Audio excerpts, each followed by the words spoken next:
Well, look, I mean, he has made clear that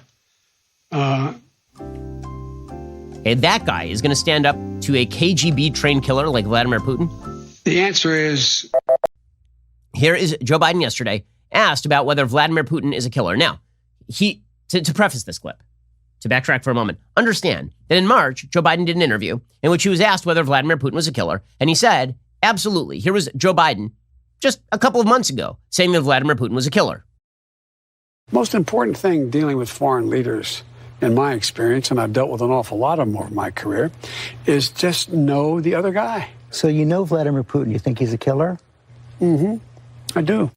Okay, so pretty swift answer there with his good friend George Stephanopoulos. Here was yesterday. Okay, remember, this has only been a 3-month gap. This is a guy in a serious state of mental decline. I mean, I don't know what else to tell you. I'm only looking at the evidence in my eyes. I'm not a doctor. I'm not going to pretend I'm a doctor. All I can tell you is that if you've ever seen a person who is sliding down the hill in terms of his faculties, Joe Biden looks an awful lot like that. Remember, that was him with George Stephanopoulos in March. Here is President Joe Biden in June being asked the same question. To answer the first question, I'm laughing too. Well, look, I mean, he has made clear that the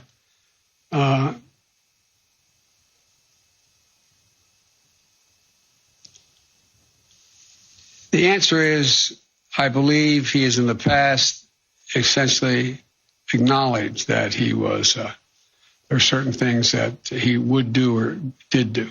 But look, when I was asked that question on air, I answered it honestly. But it's not much of I don't think it matters a whole lot in terms of this next meeting we're about to have. Okay, first of all, very weak answer.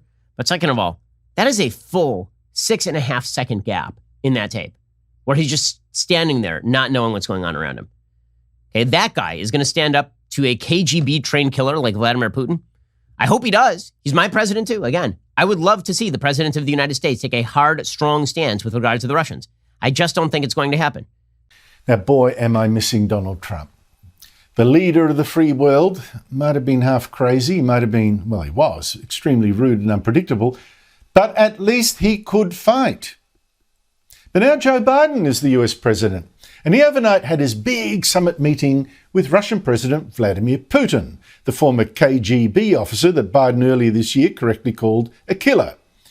Now, I wish I could bring you good news. You know, the new leader of the free world has triumphed. But if you want that kind of flannery, a couple of left-wing media outlets in the US are again licking Biden's boots. You can get your news from them, hailing a Biden victory, just like they used to falsely claim that Donald Trump was a Putin puppet and even a Russian agent. But now judge the sad truth for yourself.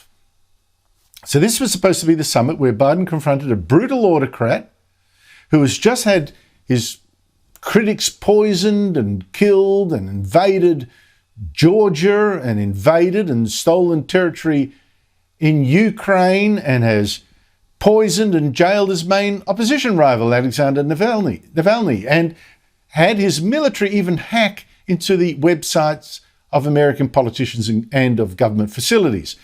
So there was plenty to talk about at this summit, including, of course, foreign policy, but this meeting of the two men lasted less than 3 hours when it was scheduled to go for up to 5. No one has explained why.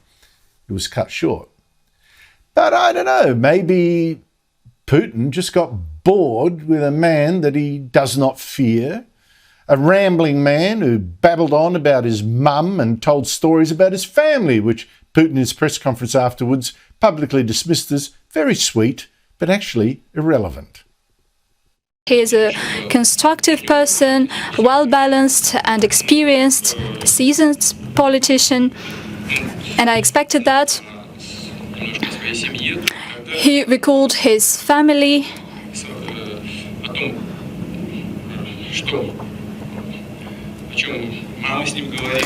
and conversations he had with his mother. Well, these things don't have directly something to do with our business, but nevertheless, it shows his qualities and his moral values. It is all appealing. I would bet my house that Putin didn't spend much time talking to Biden about his own dear mum. I don't think that stuff works with him. What they actually did say to each other of substance, we only know from a few leaks. We probably won't know for years. But what we do know so far is, well, oh dear. I mean, for instance, Biden says he gave Putin a list of 16 critical US government sites he told Putin were off limits. Said Russian hackers must not hit those 16 sites with ransomware or else Russia would pay. And I just have to ask, excuse me, is Biden suggesting the Russians are free to attack everything else in America?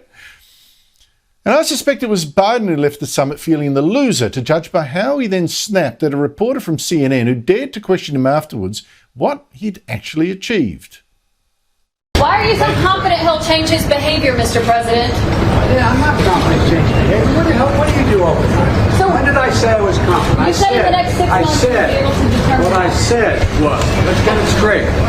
I said what will change their behavior is that the rest of the world reacts to them and it diminishes their standing in the world. I'm not confident of anything. I'm just stating the fact. But given his past behavior has not changed, and in that press conference after sitting down with you for several hours, he denied any involvement in cyber attacks.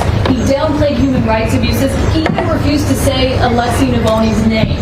So how does that account to a constructive meeting as President Putin? You don't understand that. You're in the wrong business. Biden realised he'd been rude, rattled, and at the airport apologised, but a bit late. I shouldn't have been such a wise guy with the last answer I gave. Anyway, thanks for being here. Look, to be a good reporter, you got to be negative. You got to have a negative view of life, okay? It seems to me, the way you never ask a positive question. Still, diplomacy. What really counts is not words, but deeds. Now, Trump was savaged by the media left for saying nice things about Putin. Yet he actually hit Russia with the hardest sanctions ever. Biden now says, well, he took it up to Putin, but did Putin look to you the least bit unhappy? So what is Biden going to do now?